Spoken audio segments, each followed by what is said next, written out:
ನಮಗೆಲ್ಲ ಗೊತ್ತಾಗೋಯ್ತು.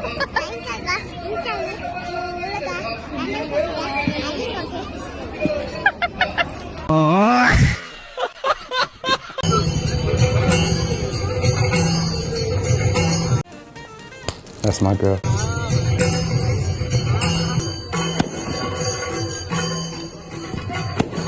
ಎಲ್ರೂ 10 ಸೆಕೆಂಡ್ ಮೌನಾಚರಣೆ ಮಾಡೋಣ.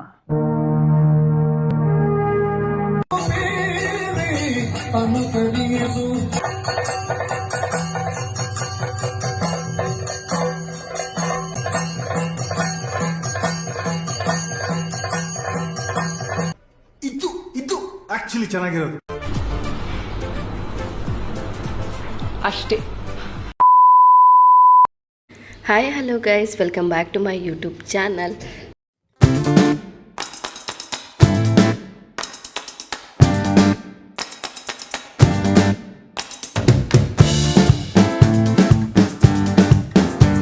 ಸೊ ಇವತ್ತಿನ ವ್ಲಾಗ್ ಬಂದು ಗುರುವಾರದ ವ್ಲಾಗು. ಗುರುವಾರದ ದಿನವೇ ಅಂದರೆ ನಿನ್ನೆ ದಿನದ ವ್ಲಾಗ್ ಇದು. ಹಾಗೆಯೇ ಕಂಟಿನ್ಯೂ ಮಾಡ್ತಾಯಿದ್ದೀನಿ.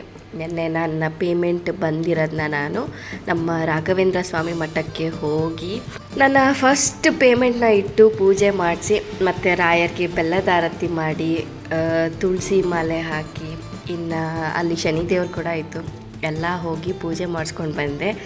ಹಾಗೆಯೇ ನಾನು ನೆನೆಸ್ಕೊಂಡಿರೋ ಕೆಲಸ ಕೂಡ ಆಗಿರೋದ್ರಿಂದ ರಾಯರಿಗೆ ಮುಡಿಪು ಕೂಡ ಕಟ್ಟಿಟ್ಟಿದ್ದೆ. ಮುಡಿಪನ್ನ ಹೇಗೆ ಕಟ್ಟಿಡೋದು ಅಂದರೆ, ಒಂದು ಅರಿಶಿನ ಅಥವಾ ಗಂಧದ ಬಟ್ಟೆ ಮಾಡ್ಕೊಂಡು, ನನಗೆ ಗೊತ್ತಿರೋ ಹಾಗೆ ನಾನು ಹೇಳ್ತಿದ್ದೀನಿ. ಇದ್ರಲ್ಲಿ ತಪ್ಪಿದರೆ ದಯವಿಟ್ಟು ಕ್ಷಮಿಸಬೇಕು. ಯಾರೆಲ್ಲ ರಾಯರ ಭಕ್ತರಿದ್ದೀರೋ ಅವರು ಒಂದು ಗಂಧದ ಬಟ್ಟೆ ಮಾಡ್ಕೊಳ್ಬೇಕು, ವೈಟ್ ಬಟ್ಟೆ. ಅದಾದಮೇಲೆ ತುಳಸಿ, ಅದಾದಮೇಲೆ ನೆಕ್ಸ್ಟು ರಾಯರ ಮಂತ್ರಾಕ್ಷತೆ, 21 ಕಾಯಿನ್ನ ಇಟ್ಟು ಅದಕ್ಕೆ ಗಂಧ, ಅರಿಶಿನ, ಕುಂಕುಮ ಹಾಕಿ 3 ಗಂಟೆ ಕಟ್ಟಬೇಕು. ಫಸ್ಟ್ ಫೋಲ್ಡ್ ಮಾಡುವಾಗ 3 ಗಂಟೆ, ಸೆಕೆಂಡ್ ಫೋಲ್ಡ್ ಮಾಡುವಾಗ 3 ಗಂಟೆನ ಕಟ್ಟಿ ನಾವು ಇದನ್ನು ರಾಯರಿಗೆ ಮುಡಿಪನ್ನ ಕಟ್ಟಿ ಇಟ್ಬಿಟ್ಟು ಅದಕ್ಕೆ ಪೂಜೆ ಮಾಡಿ, ನಾವು ಏನು ಅಂದ್ಕೊಂಡಿದ್ದೀವಿ ಮನಸ್ಸಲ್ಲಿ ಸಂಕಲ್ಪ ಮಾಡ್ಕೊಂಡು ಮುಡಿಪನ್ನ ಇಟ್ಟು ಪೂಜೆ ಮಾಡಬೇಕು ಅಂತ ಹೇಳ್ತಾರೆ. ಸೊ ನಾನು ಅಂದ್ಕೊಂಡಿರೋ ಕೆಲಸ ಕೂಡ ಆಗಿದೆ. ಇನ್ನೂ ಬೇರೆದನ್ನ ಕೂಡ ನಾನು ನೆನೆಸ್ಕೊಂಡಿದ್ದೀನಿ. ಸಿಕ್ಕಾಪಟ್ಟೆ ಅಂದರೆ ಸಿಕ್ಕಾಪಟ್ಟೆ ಖುಷಿ ಆಯಿತು. ನಿನ್ನೆ ವೀಡಿಯೋಗೆ ತುಂಬ ಚೆನ್ನಾಗಿ ರೆಸ್ಪಾನ್ಸ್ ಬಂದಿದೆ. ನಂಗೆ ತುಂಬ ಖುಷಿ ಆಯಿತು. ಹೀಗೆ ನಿಮ್ಮೆಲ್ಲರ ಸಪೋರ್ಟ್ ಇರಲಿ ಅಂತ ನಾನು ನಿಮ್ಮನ್ನು ಕೇಳ್ಕೊಳ್ತೀನಿ. ಹೊಸೊಬ್ರಿಗೆ ಸಪೋರ್ಟ್ ಮಾಡೋಕ್ಕೆ ಸಾಧ್ಯ, ಯಾಕೆಂದರೆ ಕಷ್ಟ ಅವ್ರಿಗೆ ಗೊತ್ತಿರುತ್ತೆ. ಹಾಗಾಗಿ ಇನ್ನೂ ಯಾರೆಲ್ಲ ನನ್ನ ಚಾನಲ್ನ ಸಬ್ಸ್ಕ್ರೈಬ್ ಮಾಡದೆ ನೋಡ್ತೀರಾ, ದಯವಿಟ್ಟು ಬೇಗ ಹೋಗಿ ಸಬ್ಸ್ಕ್ರೈಬ್ ಮಾಡಿ, ಹಾಗೆ ಲೈಕ್, ಕಮೆಂಟ್, ಶೇರ್ 3 ಮಾಡಿ ಅಂತ ಕೇಳ್ತೀನಿ. ಇನ್ನು ಎಲ್ಲ ಕಡೆ ಎಲ್ಲ ನಾವು ಮುಗಿಸ್ಕೊಂಡು ಬಂದಾದಮೇಲೆ ಯುಕ್ತನ್ನ ಟೀಚರ್ ಬಂದು ನನಗೆ ಅವಳ ಒಂದು ಏನು ಮಾಡ್ತಿದ್ದಾಳೆ ಅಂತ ನಾನು ಡೈಲಿ ಅಪ್ಡೇಟ್ಸ್ಗಳನ್ನ ಕೇಳ್ತಾ ಇರ್ತೀನಿ. ಸೊ ಅವಳಲ್ಲಿ ಆಟ ಆಡ್ತಾ ಇದ್ಲಂತೆ, ಅದನ್ನು ಒಂದೆರಡು ಕ್ಲಿಪ್ಪಿಂಗ್ಸ್ ಕೂಡ ಆ್ಯಡ್ ಮಾಡಿದ್ದೀನಿ.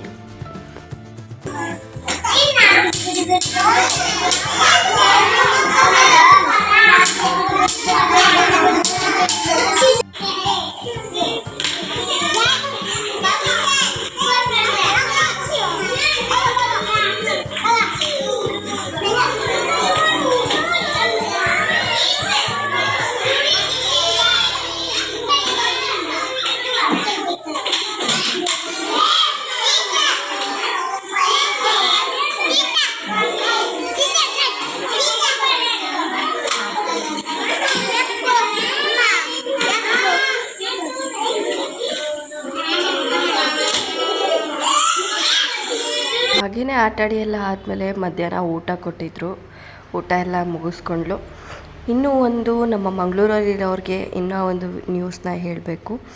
ದಯವಿಟ್ಟು ಎಲ್ಲರೂ ಎಚ್ಚರಿಕೆಯಿಂದ ಇರಿ. ನಮ್ಮ ಮಂಗಳೂರಲ್ಲಿ ಚಿರತೆ ಕಂಡು ಬಂದಿದೆಯಂತೆ. ಮೊದಲು ಇವಾಗ ನಮ್ಮ ಏರಿಯಾದಲ್ಲಿ ಕಂಡು ಬಂದಿತ್ತು, ಶಕ್ತಿನಗರಲ್ಲಿ ಫಸ್ಟು ಇದು ಕಾಣಿಸಿತ್ತು.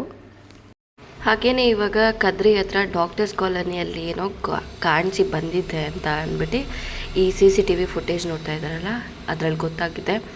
ಸಿಕ್ಕಾಪಟ್ಟೆ ನನಗಂತೂ ಹೆದರಿಕೆ ಆಗೋಗ್ಬಿಟ್ಟಿದೆ. ನೈಟ್ ಹೊತ್ತು ತುಂಬ ಜನ ಕೆಲಸ ಮಾಡಿ ಬರ್ತಾರೆ. ದಯವಿಟ್ಟು ನಿಮ್ಮೆಲ್ಲರೂ ಅಷ್ಟೇ ಹುಷಾರಾಗಿರಿ. ದಯವಿಟ್ಟು ನಿಮ್ಮ ಸಾಕು ಪ್ರಾಣಿಗಳನ್ನೆಲ್ಲ ಒಳಗಡೆ ಇಟ್ಕೊಂಡು ಸಾಕಿ. ಯಾವ ಟೈಮಲ್ಲಿ ಹೇಗಿರುತ್ತೆ ಅಂತಲೇ ಹೇಳೋಕ್ಕಾಗಲ್ಲ. ಮಕ್ಕಳಾಗಿರ್ಬೋದು, ಪ್ರತಿಯೊಬ್ಬರು ಆಗಿರ್ಬೋದು, ನೈಟ್ ಅಷ್ಟರಲ್ಲಿ ಆದಷ್ಟು ಮನೆ ಸೇರೋಷ್ಟು ಯೋಚನೆ ಮಾಡಿ ಮನೆಗೆ ಬೇಗ ಸೇರ್ಕೊಳ್ಳಿ ಅಂತ ಹೇಳ್ತೀನಿ.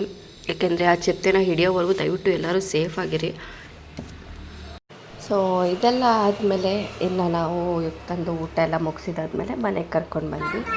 ಮನೆಗೆಲ್ಲ ಕರ್ಕೊಂಡು ಬಂದಮೇಲೆ ಅವರಪ್ಪ ಕೆಲಸದಲ್ಲಿದ್ದರು. ಎಲ್ಲಿದ್ದೀರಾ ಫೋನ್ ಮಾಡಿದ್ರು, ಏನು ಮಾಡ್ತಿದ್ಯಾ ಅಂತ, ನೋಡಿ ಏನು ಮಾಡ್ತಾ ಇದ್ದಾಳೆ ಅಂತ. ಸರಿ ಆಯ್ತಪ್ಪ. Papa. Papa ಅನ್ನಕತ್ತಿ. ಎಂದು ಬಂತು? I love you. I miss you. I love you so much. I love you so much. ಸರಿ ಮಗ, bye. Bye. ಬಾಯ್. Bye. ಕಟ್ ಮಾಡು. ಸರಿ bye bye. ಹಂಗಲ್ಲ ಕಟ್ ಮಾಡೋದು, ಇದು ಕಟ್ ಮಾಡೋದು. ಕಟ್ ಆಯ್ತು.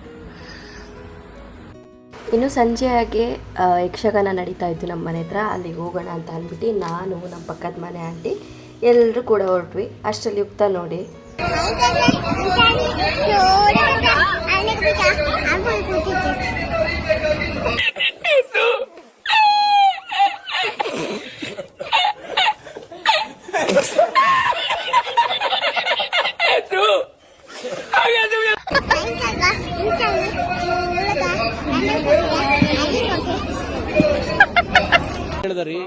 ಏನ್ರಿ ಅದು ಮಾತಾಡೋದು? ನಮಗೆಲ್ಲ ಗೊತ್ತಾಗೋಯ್ತು. ಇದು ಲಾಸ್ಟ್ ಡೇ ಯಕ್ಷಗಾನ ಆಗಿತ್ತು. ಸಖತ್ ಅಂದರೆ ಸಖತ್ತು. ನಾನು ಆಂಟಿ ನಗಾಡಿ ಸಾಕಾಗೋಯ್ತು. ಯಾಕೆಂದರೆ ಅಷ್ಟು ಕಾಮಿಡಿ ಇತ್ತು. ಇನ್ನು ಮಕ್ಕಳೆಲ್ಲ ಇಟ್ಕೊಂಡು ಅವನ್ನ ನೋಡೋಕ್ಕೆ ಅಂತೂ ಬಿಡ್ತಾನೆ ಇರಲಿಲ್ಲ. ಬರೀ ಅವರು ಸ್ಟೇಜ್ ಕಡೆ ಶೋ ನೋಡ್ತಿದ್ರು ಅಥವಾ ಹಿಂದೆ ಇರೋ ತಿಂಡಿ ಶಾಪ್ ನೋಡ್ತಿದ್ರು, ಒಂದು ಗೊತ್ತಿಲ್ಲ. ಇನ್ನು ಅದಾದಮೇಲೆ ಅಲ್ಲೇ ಊಟ ಕೂಡ ಇತ್ತು. ಒಳ್ಳೆ ಒಂದು ಬೊಂಬಾಟಾಗಿರೋ ಊಟ, ಒಬ್ಬಟ್ಟು, ಅನ್ನ, ಸಾಂಬಾರೆಲ್ಲ. ಅಷ್ಟರಲ್ಲಿ ನನ್ನ ಹಸ್ಬೆಂಡ್ ಕೂಡ ಬಂದರು ಕೀ ಇಸ್ಕೊಂಡು ಹೋಗೋಣ ಅಂತ. ನಮ್ಮ ಮನೆ ಮಕ್ಕಳಿಗಂತೂ ಫುಲ್ಲು ಅಪ್ಪನ ಮೇಲೆ ಪ್ರೀತಿ ಉಕ್ಕಿ ಹರಿತಾಯಿದ್ರು. ನನ್ನ ಒಬ್ಬಳೇ ಮಗಳು ನನಗಿರೋದು. ಇನ್ನು ರೈಟ್ ಸೈಡಲ್ಲಿರೋದು ಬಂದು ನಮ್ಮ ಪಕ್ಕದ ಮನೆ ಮಕ್ಕಳು, ಇವ್ರ ಅಕ್ಕ. ಇಲ್ಲಿ ರೈಟ್ ಸೈಡ್ ಕೂತಿದ್ದಾರೆ ನೋಡಿ, ಜಾನ್ವಿ ಮತ್ತು ಸಿರಿ. ಸಖತ್ ಅಂದರೆ ಸಖತ್ತಾಗಿತ್ತು ಗಾಯ್ಸ್. ಅದಾದಮೇಲೆ ಆಂಟಿ ಒಂದೊಳ್ಳೆ ಐಡಿಯಾ ಮಾಡಿಬಿಟ್ಟು ಬಂದರು. ಈ ಮಕ್ಕಳಿದ್ರೆ ನಿಜವಾಗ್ಲೂ ನಮ್ಮನ್ನ ನೋಡೋಕೆ ಬಿಡೋದಿಲ್ಲ ಅಂದ್ಬಿಟ್ಟು ಅಕ್ಕ ತಂಗಿನ ಇಬ್ಬರೂ ಮನೆಗೆ ಬಿಟ್ಬಿಟ್ಟು ಆಂಟಿ ಸೀದಾ ನಡ್ಕೊಂಡು ಬಂದರು ಈ ಕಡೆ. ಅಷ್ಟೇ. ಅಷ್ಟರಲ್ಲಿ ನನ್ನ ಹಸ್ಬೆಂಡು ಮಕ್ಕಳನ್ನ ಕೆಳಗೆ ಇಳಿಸ್ಬಿಟ್ಟು ಅವ್ರಿಗೆ ನಾನು ಹೇಳ್ದೆ ಇಲ್ಲೇ ಊಟ ಮಾಡಿ ಅಂದ್ಬಿಟ್ಟು, ಇಲ್ಲ ನಾನು ಮನೆಗೆ ಹೋಗಿ ಊಟ ಮಾಡ್ತೀನಿ, ನೀನು ಆರಾಮ್ಸೆ ನೋಡ್ಕೊಂಡು ಬಾ ಅಂತ ಅಂದರು. ಮಕ್ಕಳಿಗೆಲ್ಲ ತಿಂಡಿ ಕೊಡಿಸಿ ಹೊರಟರು. ಇನ್ನು ಪಟಾಕಿ ಹೊಡಿತಾಯಿದ್ರು. ಪಟಾಕಿ ಹೊಡಿತಾ ಇರೋದೇ ನನಗೆ ಗೊತ್ತಿರಲಿಲ್ಲ. ಆಂಟಿ ಜೊತೆ ಏನೋ ಸೀರಿಯಸ್ ಆಗಿ ಮಾತಾಡ್ತಿದ್ದೆ. ಅಷ್ಟರಲ್ಲಿ ಪಟಾಕಿ ಹೊಡೆದಿದ ತಕ್ಷಣ ಹೆಂಗಾಗೋಯ್ತಂದರೆ ಚೇರಿಂದ ಬಿದ್ದೋದಂಗೆ ಆಗೋಗ್ಬಿಡ್ತು.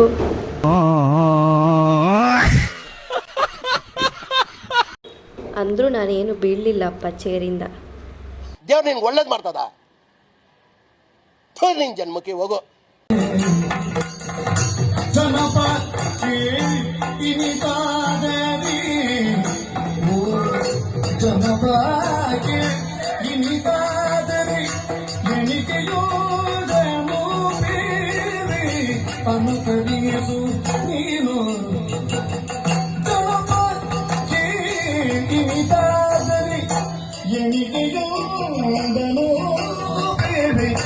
ಅನುಕರಿಸು ಅನುಕರಿಸು ಅನುಕರಿಸು ನೀನು ಜನಪ.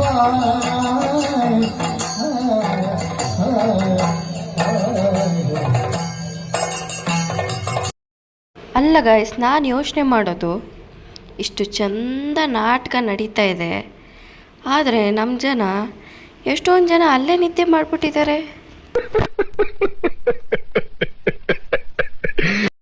ಹೌದು ಮಾರ್ರೆ, ನಾನು ನೋಡೋದು, ನಾನು ನಾಟಕ ಚೆನ್ನಾಗುಂಟು, ಅಕ್ಕಪಕ್ಕ ತಲೆ ಆಡಿಸಿ ನೋಡಿದರೆ ಎಲ್ಲ ಆ ಊ ಅಂತ ಅಂದ್ಕೊಂಡು ಸೀದಾ ಕಾಲು ನೀಡ್ಕೊಂಡು ಒಂದೊಳ್ಳೆ ನಿದ್ದೆ ಹೊಡಿತಾ ಇದ್ದಾರೆ. ಇರಲಿ ಪಾಪ, ಅಂದರೂ ಅಷ್ಟೇ, ಅಷ್ಟೆಲ್ಲ ಕೆಲಸ ಮುಗಿಸ್ಬಿಟ್ಟು ಬಂದು ನಾಟಕ ನೋಡೋಣ ಅಂತ ಅಂದ್ಬಿಟ್ಟು ಬಂದು ನಾಟಕ ನೋಡ್ತಾ ಇದ್ರಲ್ಲ ನಮ್ಮ ಕುಡ್ಲಾದ ಜನ, ಅದು ಗ್ರೇಟ್ ಅಲ್ವಾ. ಅವರು ಕೆಲಸದ ಟೈಮು ಮತ್ತು ಅವರ ನಿದ್ದೆ ಟೈಮು ಎಲ್ಲನೂ ಬಿಟ್ಟು ಬಂದು ನಾಟಕ ನೋಡ್ತಿದ್ದಾರಲ್ಲ, ಅದಕ್ಕೆ ನಾವು ಚಪ್ಪಾಳೆ ಹೊಡಿಲೇಬೇಕಪ್ಪ.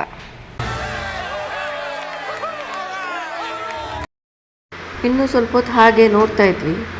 ನೋಡ್ತಾ ನೋಡ್ತಾ ನೋಡ್ತಾ ಇದನ್ನು ನೋಡಿ ನಮಗೆ ತಲೆ ಸುತ್ತಾ ಇತ್ತು. ಬರೀ ಇಂಥದ್ದೇ.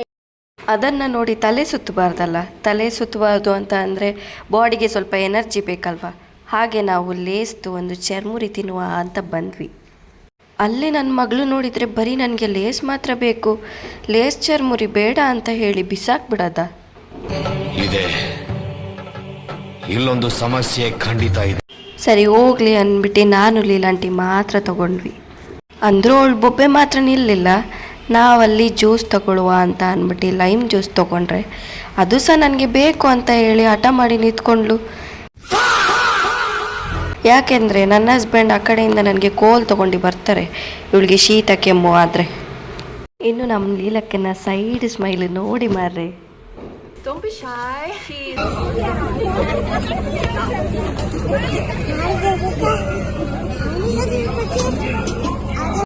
ಅವ್ರು ರೆಡಿ ಮಾಡೋವರೆಗೂ ನನ್ನ ಮಗಳಿಗೆ ತಾಳ್ಮೆನೇ ಇಲ್ಲ ದೇವ್ರೆ. ಆಯ್ತಾ ಅಂಕಲ್, ಆಯ್ತಾ ಅಂಕಲ್ ಅಂತ ಅವರನ್ನೇ ಕೇಳ್ತಾ ಇದ್ಲು.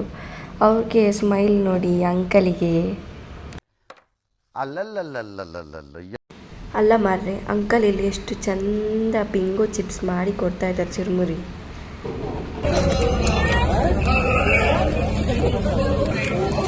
ಅವ್ರು ಹಂಗೆ ಕೊಡೋದಿಲ್ಲ ಇತ್ತ.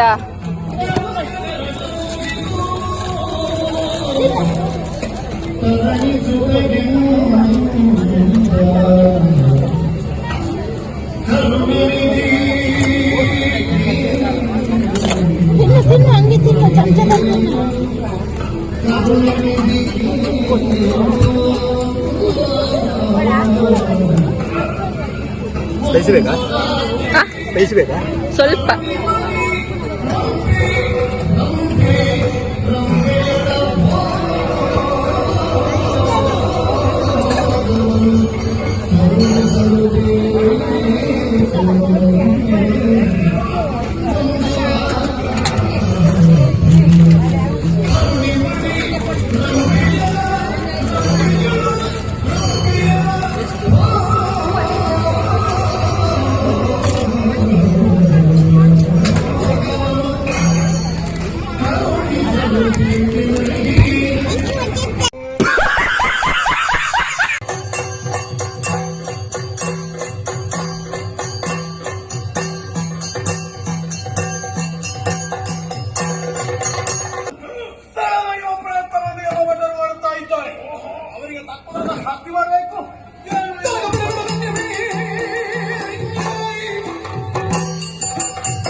ಹಾಗೆಯೇ ಈ ಯಕ್ಷಗಾನ ನೃತ್ಯ ನೋಡ್ತಾ ಇದ್ದೀರಲ್ಲ, ನಮ್ಮ ಮಂಗಳೂರಲ್ಲಿ ಇದೊಂದು ದೊಡ್ಡ ಕಲ್ಚರ್ ಅಂದರೆ ಕಲ್ಚರು. ಎಷ್ಟು ವರ್ಷದಿಂದ ಇದನ್ನೆಲ್ಲ ಪ್ರಾಕ್ಟೀಸ್ ಮಾಡ್ಕೊಂಡು ಬಂದಿರ್ತಾರೆ ಅಂದರೆ, ಅವರೊಂದು ರೌಂಡ್ ತಿರುಗಿದ್ರಲ್ಲ ಅದು ಸಾಮಾನ್ಯದ ಮಾತು ಅಲ್ವೇ ಅಲ್ಲ. ಯಾಕೆಂದರೆ ಅಷ್ಟು ಚೆನ್ನಾಗಿ ಪ್ರಾಕ್ಟೀಸ್ ಇರೋರಿಗೆ, ಎಷ್ಟು ವರ್ಷದಿಂದ ಮಾಡ್ಕೊಂಡು ಬಂದಿರೋರಿಗೆ ಮಾತ್ರ ಅದೊಂದು ನಮಗೆ ಸಾಧ್ಯ. ಇನ್ನು ನಾವು ನೆಕ್ಸ್ಟ್ ಡೇ ಬೆಳಗ್ಗೆನೇ ನಾವು ಮಡಿಕೇರಿಗೆ ಹೊರಟ್ವಿ. ಯಾಕೆಂದರೆ ನನ್ನ ಹಸ್ಬೆಂಡ್ ಫ್ರೆಂಡ್ ಅವ್ರದ್ದು ಮದುವೆ ಇತ್ತು. ಹಾಗೆಯೇ ನನ್ನ ಯೂಟ್ಯೂಬ್ ಫ್ಯಾಮಿಲಿ ಮೆಂಬರ್ಸ್ಗೂ ಒಂದು ಗುಡ್ ನ್ಯೂಸು, ನಾವು ಕಾರ್ನ ಕೂಡ ತೊಗೊಂಡ್ವಿ. ನಮ್ಮ ಲೈಫಲ್ಲಿ ಫಸ್ಟ್ ಟೈಮ್ ಇದು ನಮ್ಮ ಕಾರ್ ತೊಗೊಂಡಿದ್ದು. ತುಂಬ ಅಂದರೆ ತುಂಬಾ ಖುಷಿಯಾಗಿದ್ದೀವಿ. ಈ ವಿಷಯ ನಿಮ್ಮ ಜೊತೆ ಶೇರ್ ಮಾಡ್ಕೊಳ್ಳೋಕ್ಕೆ ತುಂಬ ಅಂದರೆ ತುಂಬಾ ಎಕ್ಸೈಟೆಡ್ ಆಗಿದ್ದೆ, ಖುಷಿಯಾಗಿದ್ದೀನಿ. ಹಾಗೆಯೇ ನನ್ನ ಹಸ್ಬೆಂಡು ಕಾರ್ ಕೂಡ ಕಲಿತಾಯಿದ್ರು. ಕಾರ್ ಕಲಿತು ಈಗ ಅವರೇನೆ ಕಾರ್ ಓಡಿಸ್ತಾ ಇದ್ದಾರೆ. ನಿಮ್ಮ ಎಲ್ಲರ ಆಶೀರ್ವಾದ ಇದೇ ಥರ ಸದಾ ನಮ್ಮೆಲ್ಲರ ಮೇಲೆ ಇರಲಿ ಅಂತ ಹೇಳ್ತೀನಿ. ನೆಕ್ಸ್ಟು ಮಡಿಕೇರಿ ಮನೆಗೆ ಹೋಗಿ ರೀಚ್ ಆದ್ವಿ. ಇದು ನನ್ನ ಸೀಮಂತದ್ದು ಸ್ಯಾರಿ. ಲಾಸ್ಟ್ ವೀಡಿಯೋದಲ್ಲೂ ಕೂಡ ನಾನು ಮೆನ್ಷನ್ ಮಾಡಿದ್ದೆ. ಒಂದು ಬಂದ್ಬಿಟ್ಟು ನಾನು ಶಿವರಾತ್ರಿ ದಿನ ಹಾಕಿದ್ದೆ, ಇನ್ನೊಂದು ಅದೇ ಸ್ಯಾರಿ ಪೀಸಲ್ಲೇ ಎಕ್ಸ್ಟ್ರಾ ಇನ್ನೊಂದು ಪ್ರಿನ್ಸಸ್ ಡ್ರೆಸ್ ಹೊಲಿಸಿದ್ದೆ ನಾನು. ವರ್ಕೆಲ್ಲ ಪೂರ್ತಿ ಕಂಪ್ಲೀಟಾಗಿ ನಾನೇ ಮಾಡಿದ್ದು. ನಾನು ಶಾರ್ಟ್ಸಲ್ಲೂ ಕೂಡ ಹಾಕಿದ್ದೀನಿ, ದಯವಿಟ್ಟು ಹೋಗಿ ನೀವು ನೋಡಿ. ನೆಕ್ಸ್ಟು ಫಂಕ್ಷನ್ ಎಲ್ಲ ಮುಗಿಸಿದ್ವಿ. ಸ್ಯಾಟರ್ಡೆ ಸಂಡೇ 2 ದಿನ ಇತ್ತು. ಇನ್ನು ಸ್ಯಾಟರ್ಡೇ ನೈಟ್ ರಿಸೆಪ್ಷನ್ ಇತ್ತು. ನಾವು ಮಳೆ ಮತ್ತು ಗುಡುಗ್ತಾ ಇತ್ತು, ಸೊ ಅದಕ್ಕೆ ನಾವು ಫೋನ್ ಏನು ಯೂಸ್ ಮಾಡಲಿಲ್ಲ. ನನ್ನ ಹಸ್ಬೆಂಡ್ ಫ್ರೆಂಡ್ಸ್ ಅಂತ ಅಂದರೆ ಅವರೆಲ್ಲ ನನ್ನ ಬ್ರದರ್ಸು, ಸ್ವೀಟ್ ಬ್ರದರ್ಸ್ ಅವ್ರಿಗೆ. ಯಾಕೆಂದರೆ ನನಗೆ ಅಣ್ಣಂದಿರಲ್ಲ, ನನ್ನ ಹಸ್ಬೆಂಡ್ಗೂ ಕೂಡ ತಮ್ಮ ಇದ್ದಾರೆ. ಅವರು ನನಗೆ ಅಣ್ಣನ ಫೀಲ್ ಕೊಟ್ಟಿದ್ದಾರೆ. ಇನ್ನು ನನ್ನ husband best friends, close friends, ಅವರ ಚೈಲ್ಡ್ಹುಡ್ ಫ್ರೆಂಡ್ಸು, ಅವರೆಲ್ಲ ನನ್ನ ಸ್ವೀಟ್ ಬ್ರದರ್ಸ್ಗಳು. ಒಂಥರ ಖುಷಿಯಾಗುತ್ತೆ ಅವರೆಲ್ಲ ನಮ್ಮ ಜೊತೆ ಇದ್ದರೆ, ಏನೋ ಒಂಥರ ಕ್ರೇಜ್ ಆಗಿರುತ್ತೆ, ಸಖತ್ ಜಾಲಿಯಾಗಿರುತ್ತೆ ಗೈಸ್ ಮಾತ್ರ. ಇನ್ನು ನಾವು ನಿಸರ್ಗಧಾಮ ಹೋದ್ವಿ. ಹಸ್ಬೆಂಡ್ ಫ್ರೆಂಡ್ ಫ್ಯಾಮಿಲಿನೂ ಕೂಡ ಬಂದಿದ್ದರು. ಸೊ ಅವರು ಮುಂದೆ ಹೋಗ್ತಿದ್ದಾರೆ ನೋಡಿ, ಅವ್ರ ಹೆಸರು ಪೂಜಾ ಅಂತ ಅಂದ್ಬಿಟ್ಟು. ನನ್ನ ರಾಜಸ್ಥಾನ್ ಟ್ರಿಪ್ಪಲ್ಲಿ ನೀವು ನೋಡಿರ್ತೀರ. ಸೊ ನಾನು ಅವ್ರ ಜೊತೆ ತುಂಬಾ ಇದ್ದೆ. ನನ್ನ ಹಸ್ಬೆಂಡ್ ಫ್ರೆಂಡ್ ಅವರು. ಚೆನ್ನಾಗಿತ್ತು. ನಿಸರ್ಗಧಾಮಕ್ಕೆ ಹೋದಾಗೆಲ್ಲ ಹೋಗಿ ಒಂದು ಸತಿನಾದರೂ ವಿಸಿಟ್ ಮಾಡಿ ಬರ್ತೀವಿ. ನನ್ನ ಜಿಪ್ ಲೈನ್ ವೀಡಿಯೋ ಹಾಕಿದ್ದೆ ಲಾಸ್ಟ್ ಟೈಮು. ನೀವು ಆ ವಿಡಿಯೋ ನೋಡಿಲ್ಲ ಅಂತ ಅಂದರೆ ಡಿಸ್ಕ್ರಿಪ್ಷನಲ್ಲಿ ನಾನು ಆ ವಿಡಿಯೋದ ಲಿಂಕ್ ಹಾಕಿರ್ತೀನಿ, ದಯವಿಟ್ಟು ಹೋಗಿ ಆ ವಿಡಿಯೋನ ನೋಡಿ. ಕುಶಾಲನಗರ ವ್ಲಾಗು ಸಖತ್ ಕ್ರೇಜ್ ಆಗಿತ್ತು. ನೆಕ್ಸ್ಟು ಇನ್ನು ನಮ್ಮ ಕಾವೇರಿ ಮಾತೆದು ಸ್ಟ್ಯಾಚು ಕೂಡ ಇತ್ತು, ಅದಕ್ಕೊಂದು ನಮಸ್ಕಾರ ಮಾಡಿ ಮುಂದೆ ಹೋಗೋಣ ಅಂತ ಹೇಳಿ ಪ್ಲ್ಯಾನ್ ಮಾಡಿದ್ವಿ. ಆಮೇಲೆ ಯಾಕೋ ಮನಸ್ಸೇ ಆಗಲಿಲ್ಲ, ಅಲ್ಲಿಗೆ ಸ್ಟಾಪ್ ಆಗಿ ಒಂದು ಕಾಫಿ ಜ್ಯೂಸ್ನೆಲ್ಲ ಕುಡ್ದು ಹೊರಟ್ವಿ. Congratulation brother, congratulation. ಸೊ ಇದು ನನ್ನ ರಿಸೆಪ್ಷನ್ ಲುಕ್ ಆಗಿತ್ತು. ನನ್ನ ಮಗಳಿಗೆ ಇದು ಸೀಮಂತ ಸ್ಯಾರಿಯಲ್ಲಿ ಹೊಲಿಸಿತ್ತು, ಕಂಪ್ಲೀಟ್ ವರ್ಕ್ ಮಾಡಿರೋ ವಿಡಿಯೋ ಶಾರ್ಟ್ಸಲ್ಲಿ ಅಪ್ಲೋಡ್ ಮಾಡಿದ್ದೀನಿ, ಹೋಗಿ ನೋಡಿ. ಸೊ ನೆಕ್ಸ್ಟು ಅದಾದಮೇಲೆ ಒಬ್ರದ್ದು ಮನೆ ಓಪನಿಂಗ್ಗೆ ನಾವು ಅವತ್ತಿನ ಡೇ ಕೂಡ ಹೋಗಿರಲಿಲ್ಲ, ಅದರ ನೆಕ್ಸ್ಟ್ ಡೇ ಹೋದ್ವಿ. ಸೊ ನೆಕ್ಸ್ಟ್ ದಿನ ನನ್ನ ಸ್ಯಾರಿ ಕಲೆಕ್ಷನ್ಸ್ನ ನಾನು ವಿಡಿಯೋ ಮಾಡ್ತೀನಿ, ಅಲ್ಲಿವರೆಗೂ ವೆಯ್ಟ್ ಮಾಡ್ತಾಯಿರಿ. ಈ ವಿಡಿಯೋನ ಕೊನೆವರೆಗೂ ನೋಡಿ, ನೀವೆಲ್ಲ ಎಂಜಾಯ್ ಮಾಡಿದ್ದೀರಾ ಅಂತ ನಾನು ಅಂದ್ಕೊಂಡಿದ್ದೀನಿ. ಮುಂದಿನ ವ್ಲಾಗ್ಸ್ಗಳಲ್ಲಿ ಮತ್ತೆ ನಾನು ಸಿಗ್ತೀನಿ ಅಂತ ಹೇಳ್ತಾ, ನನ್ನ ವೀಡಿಯೋಸ್ನ ಮಿಸ್ ಮಾಡದೆ ನೋಡಬೇಕು ಅಂತ ಇದ್ದರೆ ಸಬ್ಸ್ಕ್ರೈಬ್ ಮಾಡ್ಕೊಂಡು ಆಲ್ ಅನ್ನೋ ನೋಟಿಫಿಕೇಷನ್ನ ಆನ್ ಮಾಡ್ಕೊಳ್ಳಿ. ಸೊ ಮುಂದಿನ ವೀಡಿಯೋದಲ್ಲಿ ಅಥವಾ ಮುಂದಿನ ವ್ಲಾಗಲ್ಲಿ ಮತ್ತೆ ನಾನು ಸಿಗ್ತೀನಿ ಅಂತ ಹೇಳ್ತೀನಿ. ಟೇಕ್ ಕೇರ್, ಬಾಯ್ ಬಾಯ್. ಅಷ್ಟೇ.